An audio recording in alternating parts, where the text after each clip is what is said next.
The worst part wasn't that I sent the text to my mother by mistake. It wasn't even that Austin found it before I could delete it from her phone. The worst part was reading her response and realizing she'd been waiting for me to say something like this for months. Finally, I was wondering when you'd admit this relationship isn't working. Come home, sweetie. Your room is still exactly how you left it. I stared at those words on Austin's phone screen, my face burning with embarrassment as he held the device between us like evidence in a trial. We were standing in our kitchen. Well, his kitchen, technically, since his name was on the lease, and I could feel everything we'd built together crumbling around us. "So this is what you really think of me," he said quietly. His voice had that flat quality it got when he was trying not to lose his temper. "This is what you tell your family about us." I wanted to explain that the text had been meant for my best friend Rachel, that I'd been venting after a particularly frustrating evening, that everyone complains about their relationships sometimes. But looking at Austin's face, I realized explanations wouldn't matter. The damage was done. "Austin, please, you know I didn't mean for you to see that, but you meant every word of it." He scrolled back up to my original message, reading it aloud in a monotone voice that made each word feel like a small knife. "Having serious doubts about Austin lately.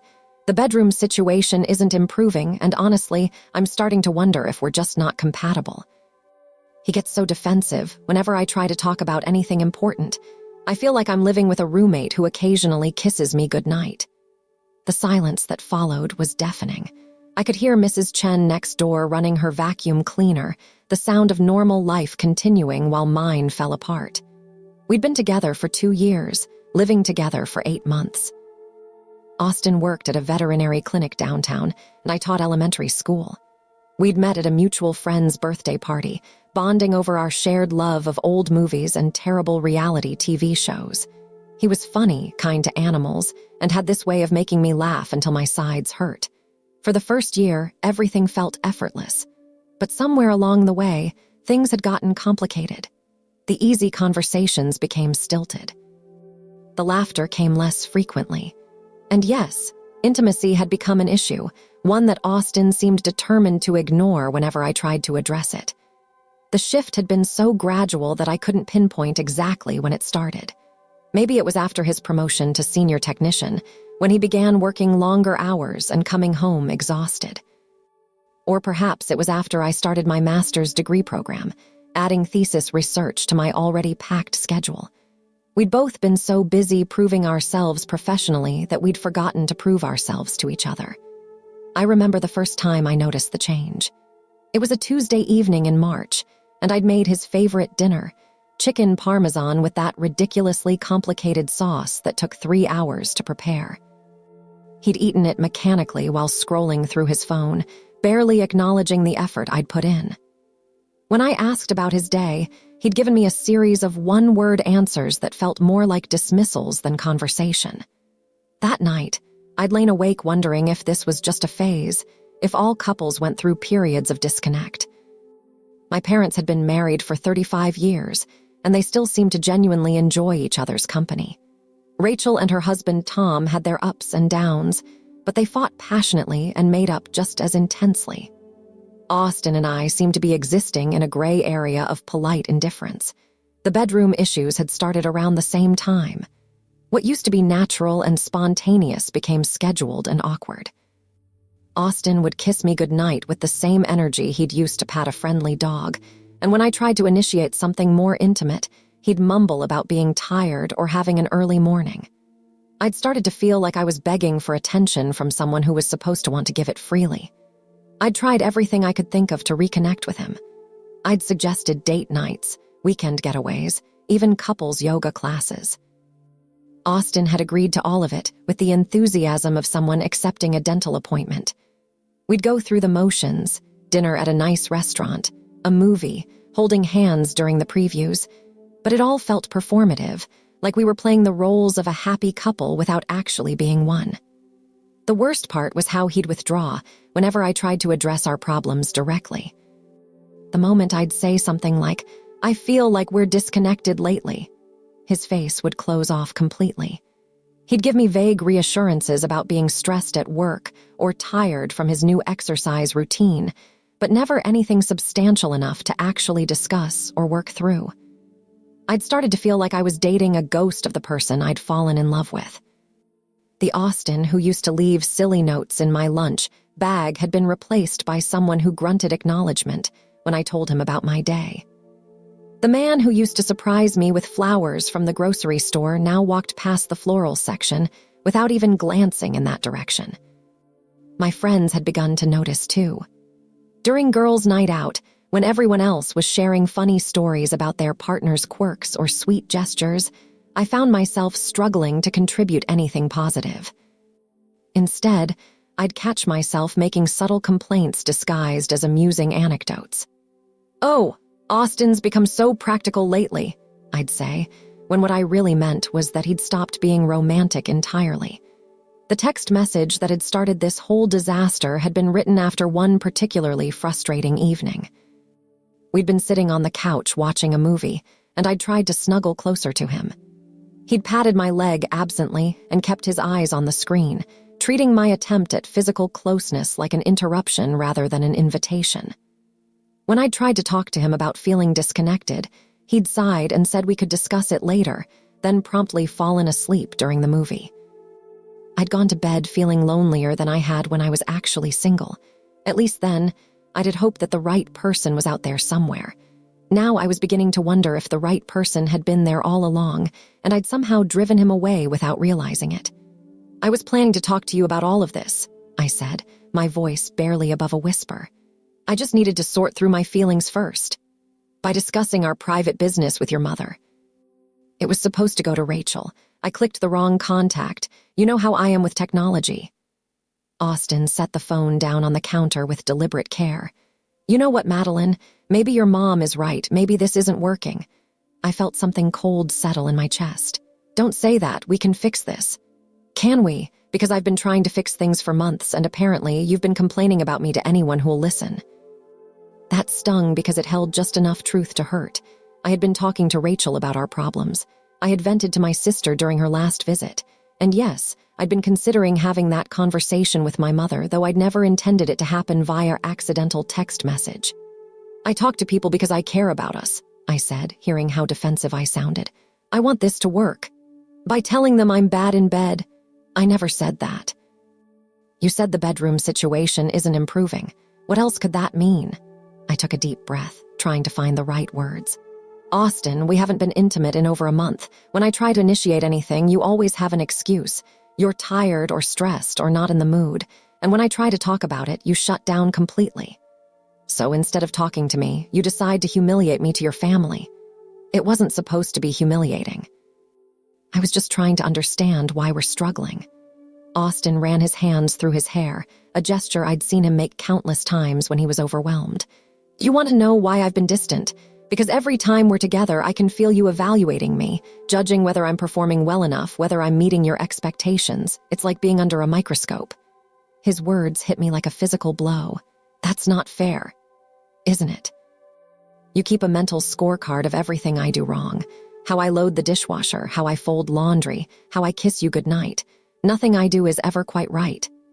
I wanted to deny it, but a part of me recognized the truth in what he was saying.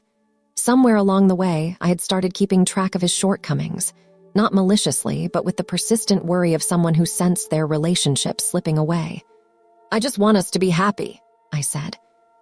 "And I want you to love me for who I am, not for who you think I could become with enough coaching." We stood there looking at each other across the kitchen island, and I could feel the weight of all our unspoken resentments filling the space between us. The apartment that had once felt like our sanctuary now felt like a courtroom where we were both plaintiff and defendant. "What happens now?" I asked. Austin was quiet for a long moment. "I think I need some space to think." "Maybe you should stay somewhere else for a while." "For how long?"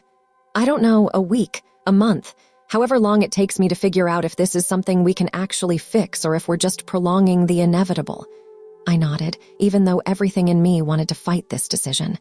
"And if you decide it's over, then I guess your mother gets what she wanted." That night, I packed a bag while Austin watched TV in the living room. The sound of a basketball game filtered through the walls, strangely normal given the circumstances. I found myself moving slowly, hoping he might come in and tell me this was all a terrible mistake, that we could work through it together. But he didn't come, and when I wheeled my suitcase to the front door, he looked up from the couch with tired eyes. "I'm sorry about the text," I said. "I know you are. I really do love you, Austin." "I know that too." I waited for him to say it back, but he just looked at me with an expression I couldn't read, so I left, closing the door softly behind me. I ended up at Rachel's apartment, curled up on her couch with a cup of tea and a box of tissues. She listened without judgment as I explained the whole mortifying sequence of events. "So what are you going to do?" she asked when I finished. "I don't know." He says he needs space, but what if space is just his way of ending things without having to say the words? Maybe space is exactly what you both need. I looked at her with betrayal. "You're supposed to be on my side." "I am on your side. That's why I'm going to tell you something you might not want to hear." Rachel set down her mug and turned to face me fully. "Madeline, you've been unhappy for months. Every time we talk, you have a new complaint about Austin." "He doesn't do this right. He doesn't understand that. He's not passionate enough. He's not ambitious enough. When was the last time you told me something you loved about him?" The question caught me off guard. "I tell you good things about him." "When?" "Because I've been your best friend for 10 years, and I can't remember the last time you sounded genuinely happy when you talked about your relationship." I wanted to argue, but the words wouldn't come. Instead, I found myself thinking about the early days with Austin, when he'd leave little notes in my lunch bag or surprise me with flowers from the grocery store. When had I stopped seeing those gestures as sweet and started seeing them as insufficient? "I just want him to try harder," I said weakly. "Try harder at what? Being someone different than who he is." That night, lying on Rachel's couch and staring at the ceiling, I had to confront some uncomfortable truths about myself. I had been keeping a scorecard. I had been pushing Austin to be more romantic, more assertive, more everything. And when he'd started pulling away, I'd pushed harder, creating the very distance I was trying to eliminate. But it was more than that. I'd been so focused on fixing what was wrong with our relationship that I'd forgotten to appreciate what was right. Austin made me laugh. He was patient with my neuroses. He remembered that I hated cilantro and always checked restaurant menus before we went out.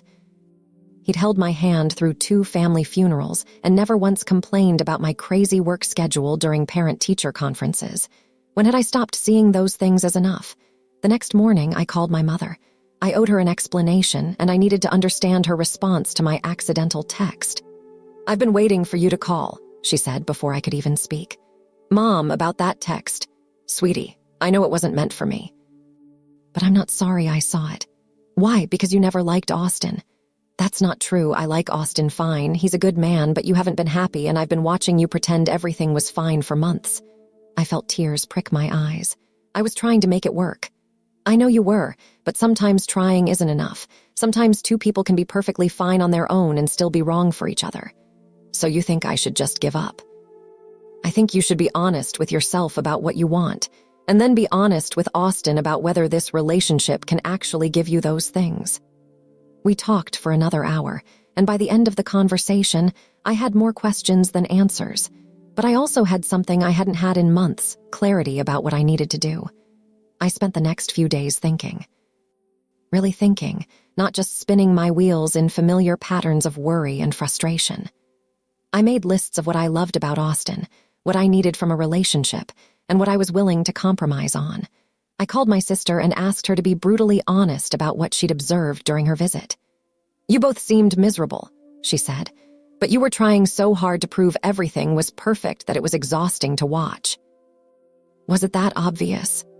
"Madeline, you corrected him about loading the dishwasher 3 times in one evening, and he just stood there and took it like a scolded child. It was painful for everyone."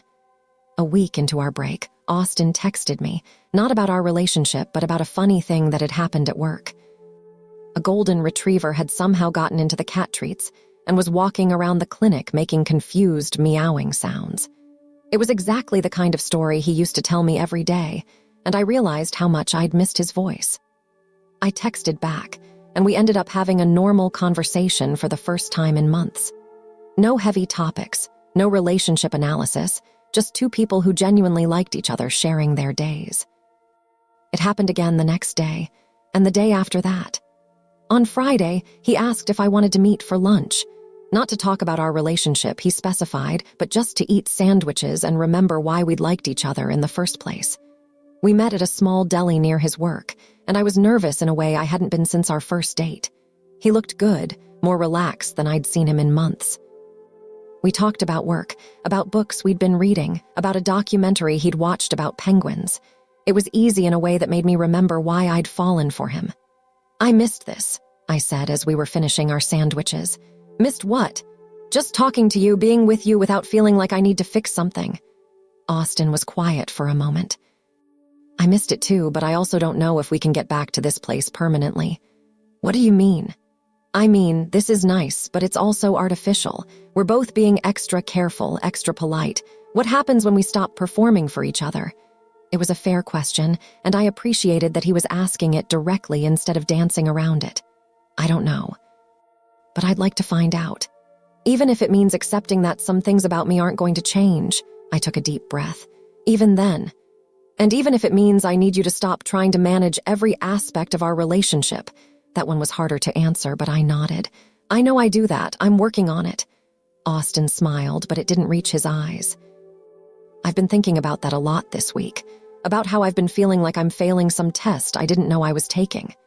You're not failing anything. But I am, aren't I? I'm failing to be the person you need me to be, and you're failing to be satisfied with the person I actually am. The truth of his words settled between us like a heavy weight. I wanted to argue, to insist that we could make it work, but sitting there in that deli, I realized that wanting something wasn't the same as it being possible. So what are you saying? I asked quietly. I'm saying that I think we're trying to force something that isn't meant to be. We're both good people, Madeline. We both deserve to be with someone who doesn't make us feel like we're constantly coming up short. I felt tears threatening. But I love you. I love you too. That's why I think we need to let each other go. The conversation continued for another hour, but the outcome was already decided. We were both tired of trying to fit into shapes that didn't suit us. Austin needed someone who could appreciate his quiet steadiness without constantly pushing for more. I needed someone who could match my energy and ambition without feeling criticized. That evening, Austin came to Rachel's apartment to help me pack the rest of my things. We worked in companionable silence, folding clothes and wrapping picture frames. It felt like we were finally on the same team again, even though we were dismantling what we'd built together. I found a place, he said as we loaded the last box into my car. A 1-bedroom closer to work. I'll be out of the apartment by the end of the month. You don't have to do that. I can find somewhere else. I want to. I need a fresh start. We stood there in the parking lot, both of us knowing this was goodbye, not just to our relationship, but to the future we'd imagined together. I'm sorry, I said. For the text, for everything. I'm sorry, too, for shutting down, for not being what you needed. You were exactly what I needed for a while. Maybe that's enough. Austin nodded and pulled me into a hug. It was the first time we'd embraced in weeks, and it felt like both a beginning and an ending. 6 months later, I got a text from Austin. He was engaged to a woman named Sarah who worked at the animal shelter next to his clinic. She was quiet and kind, and from what I could see in the photo he'd sent, she looked at him the way I used to before I'd started keeping score. I was genuinely happy for him. I was also dating someone new, a high school history teacher named Marcus, who challenged me intellectually and wasn't intimidated by my intensity. We'd met at a conference, bonding over our shared frustration with standardized testing. He was everything Austin wasn't, ambitious, talkative, constantly planning our next adventure. My mother had been right in her blunt way. Sometimes two people can be perfectly fine on their own and still be wrong for each other. Austin and I had both needed to learn that lesson, as painful as it was. The apartment is empty now, according to the mutual friend who told me about Austin's engagement. New tenants moved in last month, probably with their own hopes and dreams and relationship challenges. I hope they're happier there than we were. Looking back, I realized that my accidental text wasn't really an accident at all. It was my subconscious way of ending something I didn't have the courage to end consciously. Austin finding it, as humiliating as it was, gave us the crisis we needed to finally be honest about what wasn't working. We chose to end it. And in doing so, we learned that sometimes the kindest thing you can do for someone you love is to let them go find someone who will love them exactly as they are. I still have my mother's contact in my phone, and I'm still more careful about which messages I send where. But I'm not sure I'd change anything about that terrible, wonderful relationship-ending mistake. It freed us both to find what we were actually looking for, even if it took us a while to realize that's what we needed.